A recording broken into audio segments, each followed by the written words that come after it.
bahay. Okay lang kahit wala akong kwentang anak, no? At least ngayon maangas ako sa et. Baka naman, naka-winter outfit, Japan atake. Sis, walang snow dito, no?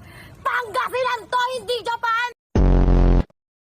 Palo ko sa'yo eh, palo ko sa'yo eh, no? Doon ka matulog, katabi ni Kuya Waldo, ha?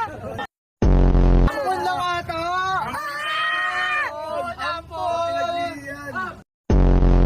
Ikaw nga, tignan mo, para kang nasa, sobrang lamig na lugar, naka-jacket ka pa, tapos naka-pants ka pa, naka-sandals ka pa, ang baduy, yak! Ay, teka, matanong ko lang, anong connect niyang pula na yun sa, black mong jacket na yan, ha? Sige, matanong ko nga, ang baduy mo talaga eh. Inday ka na nga sa bahay, pati dito magpapaka-inday ka pa. Gusto ko ako din, copycat yarn. Hotdog, susumbo kita kay mama, tignan mo papabugbog kita pag ikaw nakauwi sa bahay. Baka mamaya agawin mo lahat ng minamahal ko dito, ha? Huwag mong gagawin yon, gaganunin ko yung mata mo.